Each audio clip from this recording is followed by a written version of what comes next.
하나님은 하나님은 하실 수 있습니다. 아멘. 네, 오늘 히브리서 11장 8절부터 16절 말씀을 가지고 큰 꿈을 꿉시다 라고 하는 제목으로 여러분들과 말씀 나눕니다. 2002년도 월드컵 때를 기억하실 것입니다. 시간이 갔지만 한국 사람이라면 이때를 경험한 사람들은 행운이 아닐 수 없습니다. 꿈은 이루어진다라고 하는 그 슬로건을 가지고 대한민국 그 네 글자를 그토록 외쳤던 그때였습니다. 그 꿈이 현실이 되었던 것을 우리는 잘 알고 있습니다.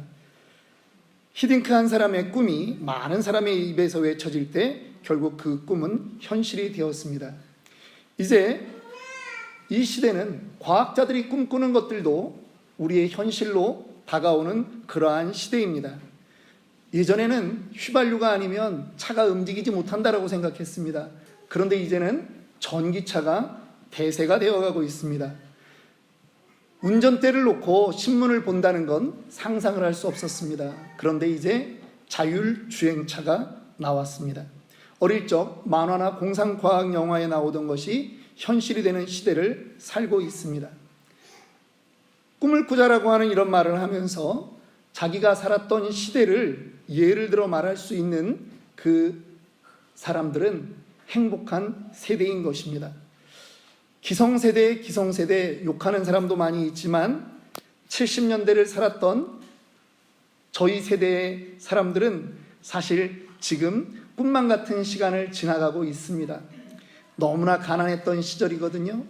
도시락을 싸와라고 했는데 저희 반 친구들 중에서도 60명이 넘는 그 친구들 중에서도 10명 이상이 도시락을 못 싸오던 그런 시절이 있었습니다. 도시락을 싸오라고 해서 뚜껑을 열어봤더니 감자와 고구마를 싸온 그런 친구들도 있었던 시대입니다. 그런데 잘 살아보세 그런 말을 외치게 하였습니다.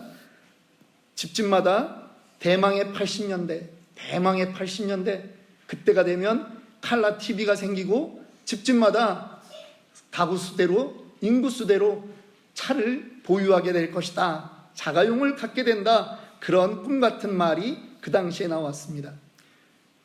그때 그것이 현실화되었던 나라는 미국과 유럽의 한두 나라를 제외하고는 없었습니다. 그런데 여러분, 그 시대에 많은 사람들이 그 나라 아메리칸 드림을 찾아서 이 땅에 왔는데 지금 2024년에는 다시 역이민이라고 하는 그러한 시대가 되지 않았습니까? 오히려 한국에서는 조만간 이민청을 만들어서 제3세계에서 코리안 드림을 찾아서 한국에 오는 사람들을 가려받겠다라고 하는 정책을 만든다라고 합니다. 여러분, 꿈이 이루어지는 것입니다. 꿈은 이루어집니다. 믿으십니까? 네. 꿈 이야기를 하면 저는 하나님을 빼놓고 말할 수 없다 그렇게 믿습니다. 우리 예수를 믿는 사람들, 우리 하나님을 믿는 사람들은요, 천지를 지으신 그 하나님을 믿는 것입니다. 우리는 우리의 마음, 우리의 마인드 컨트롤을 믿는 것이 아니에요. 우리는 하나님을 믿습니다. 그런데 하나님이 우리에게 원하는 것이 있어요. 신자는 무엇을 가져야 된다? 큰 꿈을 가져야 된다. 하나님이 원하십니다. 잠언 29장 18절은 이렇게 말씀하고 있죠. 묵시가 없으면 백성이 방자히 행하거니와 율법을 지키는 자는 복이 있느니라. 이 묵시라고 하는 말을 킹 제임스 버전에서는 비전이라고 그렇게 번역하고 있습니다. 비전이 없는 백성은 지 맘대로 산다라고 하는 거예요. 하나님은 그의 백성들이 비전을 갖고 꿈을 갖고 살아야 된다라고 말씀하는 것입니다. 그래서 우리가 하나님의 별명을 정한다면 하나님은 꿈쟁이 이렇게 말할 수 있습니다. 영어로 하자면 비전 메이커라고 하는 거죠. 하나님은 비전 메이커입니다. 오늘 우리가 읽은 말씀은 히브리서 11장 믿음장이라고 합니다. 그 첫 구절은 이렇게 시작하지요. 믿음은 바라는 것들의 실상이요 보이지 않는 것들의 증거라 이렇게 말합니다. 선진들이 이로써 증거를 삼았다라고 성경은 기록하고 있습니다. 믿음은, 여러분, 믿음은 보이지 않는 것을 보는 것처럼 믿는 것이 믿음입니다. 아멘입니까? 예, 보이지 않는 하나님을 믿는 것, 그것부터 시작이라고 하는 거예요. 나아가 믿음은 그 믿는 사람들에게 반드시 증거가 있게 된다라고 하는 것입니다. 증거가 있는 믿음 생활, 증거가 있는 신앙 생활, 이것이 항상 밑받침에 따라오게 되는 것입니다. 여러분들에게도 이러한 증거와 간증이 있는 줄 믿습니다. 우리 교회 내년 표어는 다시 기본으로라고 하는 표어입니다. 믿음 생활의 기본으로 돌아가야 합니다. 여러분, 어떻게 돌아갈 것인가? 그 믿음 생활의 기본으로 어떻게 돌아갈 것인가? 오늘 본문은 우리에게 말하고 있습니다. 아브라함을 보라라고 하는 것이죠. 창세기 12장 2절에 보면 하나님께서 아브라함과 약속한 것이 있어요. 아브라함에게 꿈을 주셨어요. 내가 너로 큰 민족을 이루고 내게 복을 주어 내 이름을 창대케 하리니 너는 무엇이 된다고요? 복의 근원이 될지라. 너는 복이 되겠다라고 하는 것입니다. 너의 정체성이 복이다 라고 하는 말입니다. 아브라함에게 하나님이 꿈을 주셨습니다. 하나님이 아브라함과 같이 여러분을 부르시지 않았습니까? 하나님의 부르심에는 후회가 없으신 줄 믿습니다. 하나님이 여러분을 부르심은 재앙을 주려고 하는 것이 아니라 미래와 소망을 주려고 하는 것을 믿으시기 바랍니다. 아브라함은 그 부르심에 순종했습니다. 길을 떠났습니다. 오늘 본문 히브리서 11장 6절은 이렇게 말하고 있죠. 8절은 이렇게 말합니다. 믿음으로 아브라함은 부르심을 받았을 때에 순종하여 장래의 유업으로 받을 땅에 나아갈새 갈 바를 알지 못하고 나아갔으며. 여러분, 아브라함이 순종했습니다. 아브라함이 자기에게 나타난 하나님의 그 비전을 들고 순종했어요. 우리가 믿음 생활의 기본을 할 때 우리에게 가장 먼저 요구되는 것이 있습니다. 그것은 바로 순종이라고 하는 것입니다. 꿈을 꾸는 것 중요합니다. 그런데 먼저 순종해야 합니다. 믿음의 꿈은 믿음의 기본, 바로 순종에서 시작하는 것이기 때문입니다. 비전을 갖고 꿈꾸는 모든 것은 순종에서 시작됩니다. 사실 보이지 않는 하나님의 그 약속을 믿는다라고 하는 것은 정말 어려운 일입니다. 보인다면 쉬울 것이에요. 그런데 보이지 않는 하나님의 그 약속을 붙잡고 살다 보면 보이지 않기 때문에 우리의 뜨거웠던 믿음도 점점 식게 되는 그러한 일들이 있다라고 하는 것입니다. 아브라함도 그랬습니다. 약속을 따라서 가나안까지 왔건만 아브라함의 믿음이 흔들리는 것입니다. 그때 하나님이 창세기 15장 5절 6절에 하나님이 아브라함에게 시청각 교육을 하십니다. 어떻게 하십니까? 그를 이끌고 밖으로 나가 이르시되 하늘을 우러러 무뼈를 셀 수 있나 보라. 또 그에게 이르시되 내 자손이 이와 같으리라. 아브라함이 여호와를 믿으니 여호와께서 이를 그의 의로 여기셨다라고 성경은 기록하고 있습니다. 하나님이 보여주시는 거예요. 여러분, 여기서 믿음의 중요한 단계가 우리는 보여지는 것을 깨닫게 됩니다. 순종하는 자, 순종해서 발걸음을 내딘 자는 하나님이 그에게 하늘의 별을 보여주시는 거예요. 약속을 받아도 순종하지 않으면 그 별을 볼 수가 없는 것입니다. 그런데 순종하고 떠나면 하나님이 꿈꾸게 해 주시는 것입니다. 간증을 주신다라고 하는 거예요. 믿음에 굳건히 설 수 있게 하는 거예요. 순종은 우리의 몫이고 그를 믿음의 단계로 올리는 것은 하나님의 몫인 것입니다. 여러분들이 순종하고 따라가면 하나님께서 여러분들에게 증거를 보여주시는 것입니다. 믿음은 내가 가지려고 노력한다고 되지 않아요. 그런데 내가 해야 되는 것이 있어요. 순종하라는 것입니다. 우리 교회는 그동안 5년여 시간 동안 참 많은 간증거리가 있었습니다. 저는 내년에도 더 많은 간증거리가 우리 교회에서 일어나기를 축원합니다. 아멘. 두 번째, 믿음의 사람이 그 꿈을 이루기 위해서 순종했다면 그 꿈은 순종의 단계에서 이제 두 번째 단계로 넘어가야 되는데, 그것은 나눔과 전달의 과정을 거쳐야 한다라고 하는 것입니다. 순종했죠? 순종한 사람은요, 그것을 입 다물고 사는 게 아니라는 거예요. 하나님은 자식이 없는 그 아브라함에게 꿈을 보여주셨습니다. 하늘의 별처럼 너의 그 후대가 저렇게 될 것이다 라고 하는 것을 보여주었어요. 자식이 하나도 없을 때입니다.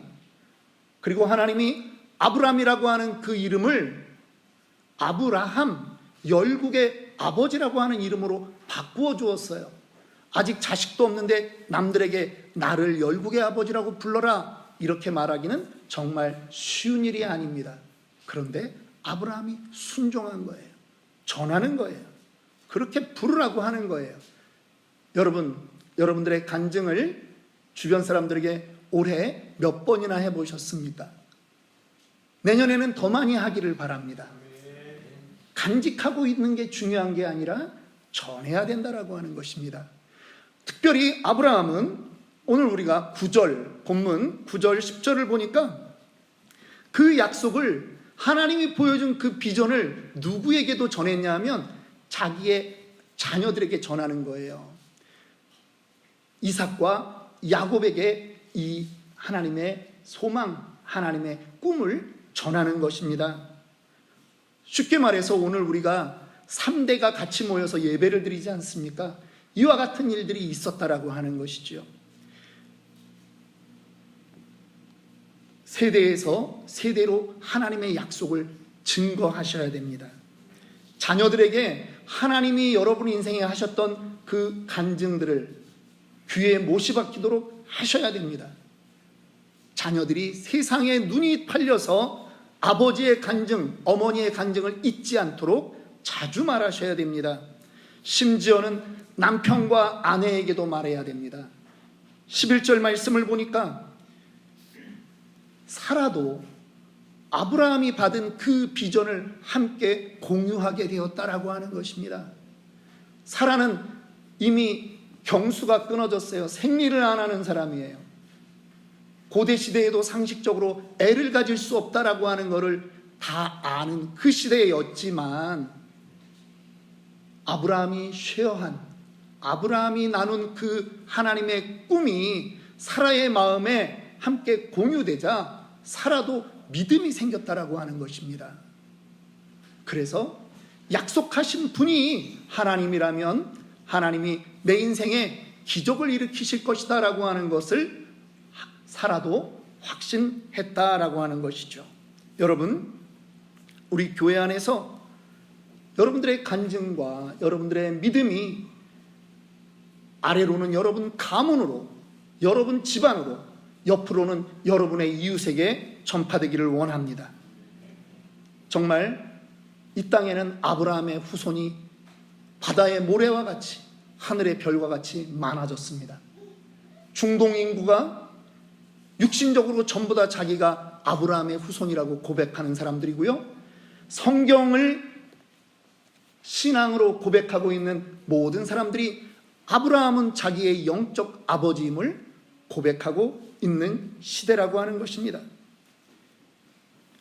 믿음의 조상이 되게 만들겠다라고 하는 하나님의 꿈이 그 아브라함을 통해서 이루어진 것입니다.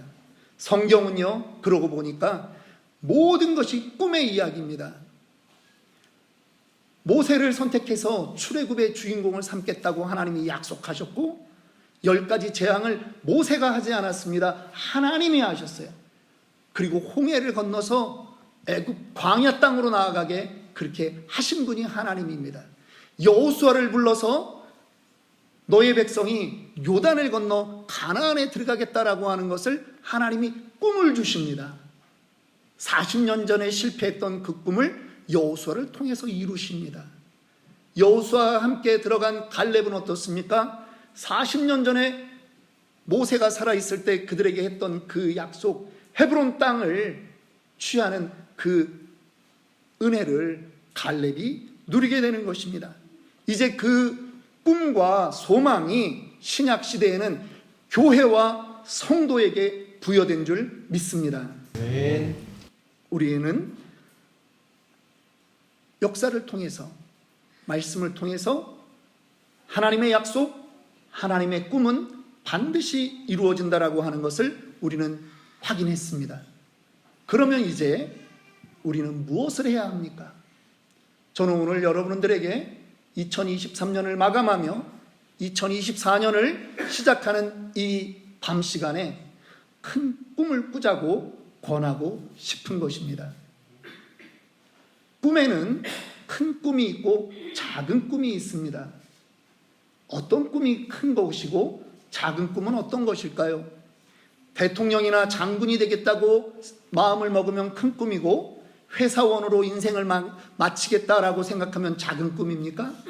성경은 그렇게 이야기하지 않습니다. 성경은요, 그 꿈이 하나님과 연결된 것이냐, 하나님을 기쁘게 하는 꿈이냐, 아니면 자기의 유익을 위한 꿈이냐, 이것으로 큰 꿈과 작은 꿈을 구별하고 있다라고 하는 것입니다. 우리는 지금 아브라함을 살펴보고 있습니다. 비전, 큰 꿈, 작은 꿈도 아브라함의 역사에서 보아야 하는 것입니다. 아브라함에게 그와 똑같은 인생을 살았던 사람이 한 명이 있습니다. 그는 누구죠? 롯이라고 하는 조카입니다. 고대 시대입니다. 한 울타리에서 자랐어요. 아브라함과 롯은 함께 컸다라고 하는 말이에요. 그리고 그들은 하나님의 비전 받은 이 아브라함으로 인해서 함께 갈대아 우르에서 하란 땅으로 옮겨왔습니다. 그리고 또 하란 땅에서 가나안으로 들어갔어요. 가나안에서 기근을 만났을 때, 애굽 갈 때 롯도 함께 가는 것입니다. 그리고 롯도 축복을 받았습니다. 부자가 되었습니다. 그런데 결정적인 순간, 그들이 함께 동거하지 못할 정도로 부자가 되었을 때 롯의 선택은 마음속 깊은 곳에서 나의 미래를 어디서 살아야 될까를 생각했다라고 하는 것이죠. 에덴과 같이 물이 풍성해 보이는 그곳, 비록 옆에 죄악의 도성 소돔이 있지만 그쪽도 무방하다라고 생각했다라고 하는 것입니다. 그런데 롯은 점점 그 소돔성 안으로 들어갔습니다. 나중에는 성 안에 자기의 주택을 가지고 살았습니다. 심지어는 성문 앞에 앉아 있었다라고 말합니다. 고대 시대에 성문 앞에 앉아 있었다라고 하는 말은 재판관이 되었다라고 하는 말이에요. 유명인사가 된 것입니다. 남들을 치리할 정도의 유명인사가 되었습니다. 오늘날 말로 하자면 강남에서 한 50평짜리 아파트 가지고 있거나 아니면 건물주가 된 것입니다. 혹은 지방의회 의원이 되었거나 300명밖에 안 되는 그 국회의원이 된 거예요. 세상 사람들이 우러러보는 그 자리에 있다라고 하는 것이죠. 그런데 여러분, 롯의 마지막은 어떻습니까? 하나님은 나는 롯의 하나님이 아니다라고 말하는 거예요. 하나님은 롯의 하나님으로 불리는 것을 원치 않았다라고 하는 것입니다. 반면 아브라함을 볼까요? 아브라함은 평생 땅이 없었습니다. 아내 사라가 죽었을 때 비로소 많은 돈을 주고 막벨라 굴이라고 하는 것을 사게 되는 것입니다. 그는요, 평생 장막에서 살았습니다. 돈이 없어서 그렇게 살지 않았습니다. 그의 마음에는 하나님의 도성이 보였기 때문입니다. 내가 이 땅에서 누리고 사는 것보다 하나님의 꿈이 이루어지기를 원했기 때문입니다. 아브라함이 그랬고, 이삭이 그랬고, 야곱이 그랬습니다. 그랬더니 하나님이 16절에 뭐라고 말씀합니까? 우리 16절은 다 함께 읽어봤으면 좋겠습니다. 그들이 이제는 더 나은 본향을 사모하니 곧 하늘에 있는 것이라. 이러므로 하나님이 그들의 하나님이라 일컬음 받으심을 부끄러워하지 아니하시고 그들을 위하여 한 성을 예비하셨느니라. 여러분, 하나님이 나는 아브라함의 하나님이요 이삭의 하나님이요 야곱의 하나님이라 스스로, 하나님 스스로 그렇게 말한다라고 하는 거예요. 나는 롯의 하나님이 아니라고 하는 것입니다. 세상에서 많은 것을 소유한 것 같지만 하나님을 기쁘게 하지 않은 그들의 소유, 그들의 지위는 그저 작은 꿈일 뿐입니다. 저는 여러분들에게 자녀를 위한 가장 풍성한 기도 제목 14가지를 여러분들과 나눈 바 있습니다. 여러분들이 날마다 반복하시기를 원합니다. 그것에 키역, 가나다라로 가잖아요. 키역에 뭐가 들어있어요? 큰 꿈 꾸며 웃는 자녀가 되게 하여 주옵소서라고 하는 말이 있어요. 여러분, 큰 꿈을 꾸셔야 되는 거예요. 이 땅의 소망이 전부가 아닌 것을 여러분의 삶으로 증명하라라고 하는 것입니다. 어떤 것이 큰 꿈입니까? 아까도 이야기했지만 하나님의 기쁨과 연결된 것, 하나님을 기쁘시게 하는 것, 영혼 구원과 연결된 것만이 큰 꿈이라고 하는 것입니다. 저는 여러분들이 2024년에 큰 꿈을 가지고 살아가기를 원합니다. 마지막으로 이제 이 꿈을 어떻게 관리해야 되는지 말씀을 드리고 마치려고 합니다. 꿈을 꾸는 것에서 끝나면 안 됩니다. 누구라도 그 꿈은 꿀 수 있어요. 그런데 어느 한 날 그렇게 꿈꾸고 잊어버린다라고 하는 거죠. 그런데요, 꿈을 꾸었으면 이제 그 꿈이 이루어진 것을 상상하십시오. 믿음은 바라는 것들의 실상이요 보지 못하는 것들의 증거라고 그랬잖아요. 그 꿈이 내 앞에 이루어진 대로 상상하세요. 날마다 상상하세요. 특별히 잠자기 전에 10분간 상상하세요. 여러분, 그러면요 자다가도 웃음이 나와요. 그 꿈대로 이루어졌으니까. 나는 그것이 이루어진 대로 사는 사람이니까 너무 기쁜 거예요. 여러분, 특별히 청년 여러분, 좋은 직장, 좋은 직업을 갖는 것을 상상하세요.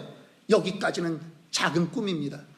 그런데 그 좋은 직장, 좋은 직업을 가지고 여러분들에게 전도의 열매가 맺어지는 것을 상상하라고 하는 것입니다. 여러분들을 통해서 복음이 전파되는 것을 상상하라고 하는 것입니다. 하나님이 여러분들을 그렇게 사용하고 싶어 하는 것이에요. 이것이 여러분들이 하나님께 드릴 큰 꿈이라고 하는 것입니다. 하나님이 그 꿈꾸는 여러분들을 기뻐하는 줄 믿습니다. 저는 나아가서 우리 교회가 우리 꿈을 꾸는 자녀들의 인큐베이터가 되어야 되겠다 생각하면서 오늘 한 가지 도전하고자 합니다. 우리 자녀들, 우리 청년들이 우리 교회의 어른들의 대화를 들으면서 아, 저분은 꿈이 있구나라고 하는 말들을 할 수 있어야 됩니다. 아, 이 교회는 정말 꿈이 있구나. 그렇게 확신을 가질 수 있어야 됩니다. 그래서 우리의 자녀들이, 우리의 청년들이 이곳에서 믿음의 꿈을 꾸고 그렇게 살도록 우리 어른들이 도전하기를 원합니다. 우리는 새들어 사는 존재다 보니 예배 시간도 사실 우리 마음대로 하지를 못해요. 어떤 부서가 어떤 활동을 하려고 할 때도 우리는 또 다른 컨펌을 받아야 되는 불편함이 있습니다. 5년간 우리 교회를 하나님께서 눈동자같이 보호하시고 응답하시고 지켜온 것을 믿는다면 이제 우리는 우리의 공간을 달라고 하나님께 입을 벌려 기도해야 할 때가 되었다라고 하는 것입니다. 하나님, 우리 자녀들이 주차장에서 노는 것이 아니라 잔디밭에서 뛰기를 원합니다. 특별히 캘리포니아에서 공교육이 무너진 이 땅에 살면서 교회는 교육에 투자해야 됩니다. 뛰어들어야 합니다. 그래서 우리의 꿈꾸는 공간들은 우리의 자녀들이 교육받을 수 있는 그러한 곳이 되어야 한다라고 하는 것입니다. 우리는 훗날 우리의 교회 공간에서 우리의 보호하에 꿈을 키우며 자라났던 아이들 중에서 신실한 기독교인 정치가가 나오고 기독교인 비즈니스맨이 나오고 이 땅을 바꾸려고 하는 교육자들이 나오고 건전한 실업인들이 나와야 됨을 우리는 믿습니다. 오늘 2024년 우리가 첫날을 시작하는 이때가 저는 우리 꿈의 선포의 원년이라고 감히 선포하고 싶습니다. 저와 함께 꿈을 꾸어 주십시오. 우리의 공간을 우리가 하나님께 간구합시다. 2019년에 우리 교회가 세워졌습니다. 그때 우리 교회의 성도들 가운데는 집이 있는 성도들이 단 2가정밖에 없었습니다. 연말에 8주 매일 기도회를 하는데 모일 집이 없는 거예요. 아파트에서 통성기도하면 옆에 다 들리잖아요. 그래서 기도 제목을 냈습니다. 제가 집을 달라고 기도하자. 다음 날 집에서 생각해 보니까 말은 했는데 저도 좀 현실을 알지 않습니까? 집살 형편 되는 사람들이 제 눈에 별로 잘 안 보이더라고요.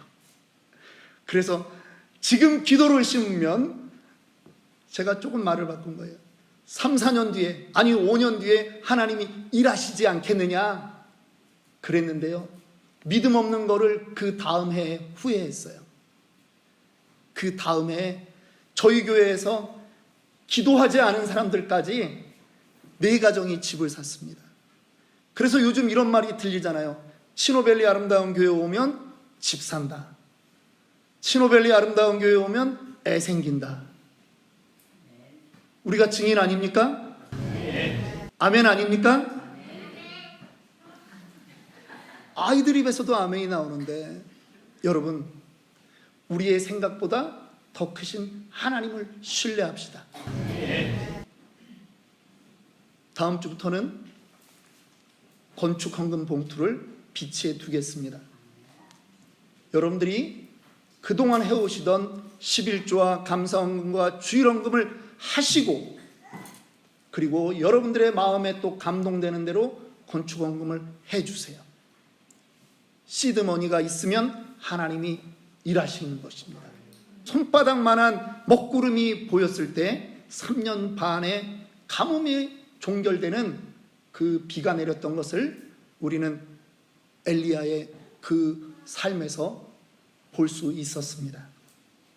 하나님이 일하십니다. 큰 꿈을 꿉시다. 날마다 상상합시다. 하나님은 이미 이루셨습니다. 기도하겠습니다.